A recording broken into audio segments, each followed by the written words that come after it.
Hey, my name is Kevin Pira. I'm a certified financial planner, and today we're reacting to more Dave Ramsey content with what to do with extra money in the bank. Let's go. Michael is with us in New York. Hey, Michael, welcome to the Dave Ramsey Show. Thanks for having me, Dave. Appreciate you taking my call. Sure. What's up? All right, I have $65,000 in the bank, and I don't know what to do with it. Is there something better I can invest it in rather than just sitting it in the bank with very little, if any, interest? Now, that's a really, really good question. You know, what I have found over the years is what you're finding. Number one, I don't get my money invested well if I don't have goals for it, and it tends to get away from me. Okay.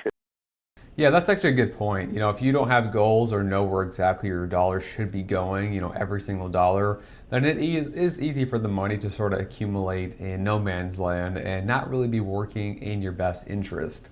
When it comes to savings accounts, if you have a lot of cash accumulated there, the first thing at the very least, it should be a high yield savings account.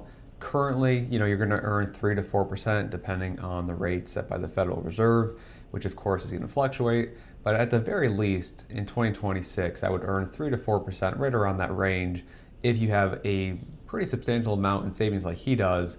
And again, that's going to add up over time. So at the very least, start with that, and then I would go in from the goals and figure out where we should be tackling and putting that money to work. But let's see how Dave tackles this scenario.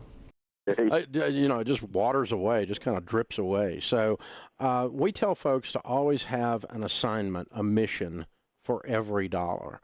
The way we figure out how to do that is a system we developed years ago called the baby steps.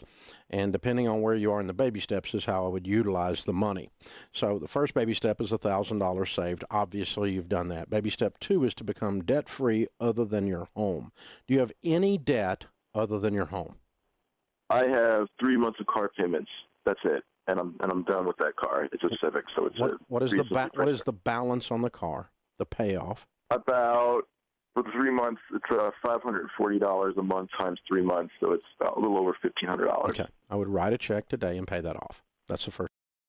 Yeah, I don't see anything wrong with just writing a check and just paying off that vehicle. It's about $1,500 left, so it's not gonna, break the bank or anything for Michael here. And the baby steps, the baby steps are really actually pretty solid for the most part. Is it the most optimal way to build wealth? I don't think so. I think there are better ways to do it. For example, the Money Guys, their financial order of operations, I think is a better method and it's more optimized. But for people who just need sort of like a butcher style, just like let's fix, sort of triage the immediate, stop the bleeding basically, then I think the baby steps is a good place to start. For more advanced user, the financial order of operations is a really good place to look in terms of where to put each of those dollars, which is what Michael needs to figure out here. First thing I would do. Then that's baby step 2. Baby step 3 is to have an emergency fund, grandma's rainy day fund of 3 to 6 months of expenses. Now, you obviously live on less than your income because you've saved money. We know that. So Yeah. what is your household income, though? 92,000. Okay. And so if we said your expenses were $5,000 or $6,000, that you could survive on that a month if you had to, in bad case. 3 months would be your minimum, 18,000. So I would put 20 to 30,000 aside in a separate savings account that doesn't earn much interest but is accessible as insurance against life. Grandma's rainy day fund. You know what I'm talking about. Yes, you definitely would want a 3 to 6 months emergency fund set up, I think, for this guy. I mean, technically he already has that because I think he's got like $65,000 in a savings account. But yeah, you could, if you want to separate it, you could just to sort of separate the accounts and say, hey, this is my emergency fund, and then, hey, this is just a separate pot of money for delegating elsewhere. I mean, it doesn't really matter which way you cut it up, but at the very least, yes, you would want 3 to 6 months of living expenses. And deciding whether or not you need 3 or 6 months is going to depend on your situation. If you're married, you have kids, your income situation, if you have a spouse. So it kind of depends, but that's sort of a good baseline to start with. And that should protect you if and when life throws some curveballs at you. Okay, you pick that number, 20 to 30 minimum, though, somewhere in there. You can go a little larger if you want, but 3 to 6 months of expenses, and you see how I did that. I said 6 times 3 is 18, right? And Yep. so I just made this up on the fly, but you could get a little closer if you want. I don't care. And then the fourth baby step, once we've done that, and we still have approximately $35,000 left, or $30,000 left, give or take, 30 to 35 after so far of your 65 that I've spent, or invested, or given a name or an assignment. Then baby step 4 is putting 15% of your household income away every year for retirement. Are you saving for retirement already? Investing for retirement already? Yeah, I'm saving a lot. I have about $200,000 in retirement. How much do you put in a year?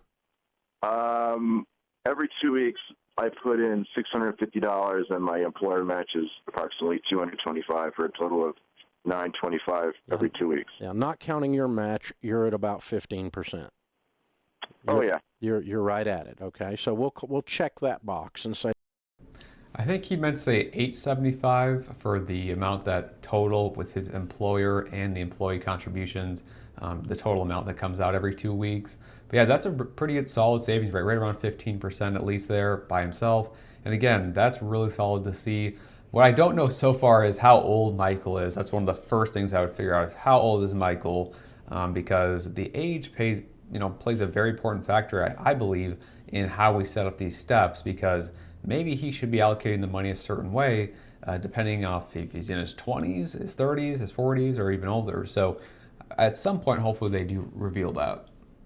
That one's being done in your 401k, and your match is in addition to that. So you should be putting 15%, somewhere around $12,000 or $14,000 in there, and that's about what you're putting in, $1,200 a month. Comes out about $14,000 a year. So we're right there, okay? And so that one's done. Do you have any children? no, I'm not married. Okay. Baby step 5 is to save for kids' college. That one doesn't apply. Check. So for the baby steps to save for a college fund, for me in my experience, I think sometimes parents worry too much about saving for their children's college funds. And sometimes they prioritize it over their own retirement. If you got, the retirement really taken care of, then I would say, yeah, if that's a goal of yours, absolutely, we can load up like a 529 plan, make it a really, great, tax deduction on the state side, and then also help with getting that tax-free growth for qualified education expenses. That's awesome. But sometimes people put it ahead of their own retirement to a, detrimental point. And that's where I do get a little worried, where having that baby step so close after the retirement that I feel like we could have maximized tax efficiency and done things a little bit more optimally before going for the the 529 plans. But if it's a big goal of yours, then of course, load the sucker up. Baby step 6 is pay off your house early. You own a home. Yeah, I own my condo. How I'm much? about three years into my mortgage. How much do you owe on it total? 135,000. Okay. All right. I would throw the other 30 or so we've got at that then, after we've got the emergency fund in place and after the car is paid off, and both of those things happen today. As a matter of fact, all 3 checks could be written today. And then what I would do is, out of your budget, any found money out of your budget, and you're a good saver, so this comes natural to you. I would do a little calculation and say, okay, I got about 100 left on my house. How quick can I get this house paid off? I mean, you get that condo paid off in probably 3-4 years the way you're going. Yeah, so this is probably the biggest divergence I would have from Dave here. I would want to know his age. I would want to know the interest rate on that house. I would want to run a couple simulations just to see where he is going to be projected for his retirement and if that meets his needs before paying down a house. Because if that house has a low interest rate, it is not going to be a high priority for if I was advising Michael here. If it's high priority for him, then that changes things. But just on like a mathematical basis, I probably wouldn't. I totally understand the benefits of owning a home outright, and especially the psychological benefits. But again, I'm just trying to talk on more of the mathematical side of things. And again, it really is going to come down to the interest rate and how his retirement picture is looking. Because if you're going to max out on paying down your house, then you might be foregoing a lot better tax efficient matters to increase your retirement outlook, such as contributing to that Roth IRA, which we have not mentioned at all, and he would qualify for that.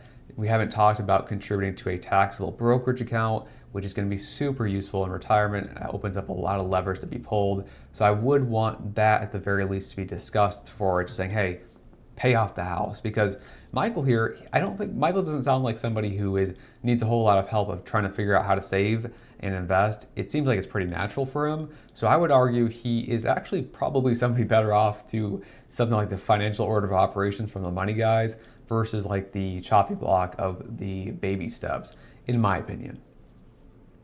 Yeah. I mean, that'd be pretty cool. Yeah, how old are you? Yeah, 41. Yeah, man, you'd be sitting at 45 years old, say, with a paid-for condo and an emergency fund in place, and already got, at that point, you'd have probably $500,000 saved in your 401k. You're rocking, man. You're well on your way to being a millionaire. Okay, so he's 41. So, 41 is an age, in your 40s where some of your getting close to or your peak earning years, and you really want to be loading the boat, in my opinion, on those retirement accounts. The Roth IRAs, the 401ks, Roth 401ks, 403bs, 457s, whatever it is your employer is offering you, and anything that you can do on your side as well. The house, I would want to know that interest rate. And, again, for Michael here, I think the big question is going to be, does he want to pay down a house first, or does he want to save more for retirement first? And if I was advising him, I'd probably go for the retirement. Dave here is mentioning he would have about $500,000 in his 401k. I can't remember how many years he said. I think he said in 5 years. That's a little bit aggressive.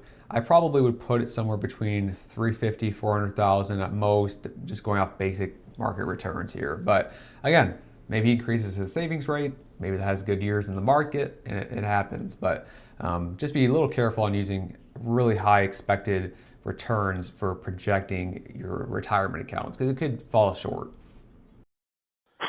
Thanks, appreciate it. See, that's how that plan unfolds, though. And I just did it step by step by step, all the way up to baby steps. Baby step 7, there's only one left, and that's with the paid-off property. Max out all retirement and investing, and become outrageously generous with your giving. And because the people I find that are the happiest, that are wealthy, are outrageously generous. They don't give it all away, but they just make generosity one of the key things they program into their self and into who they are. Yeah, I think I stated my points here pretty clearly. Again, if you're going to go down the Dave Ramsey method versus a different method, I do not think you're going to be substantially better off or worse than either scenario. I think both of these paths at least are very structured and at least get you definitely in the right direction.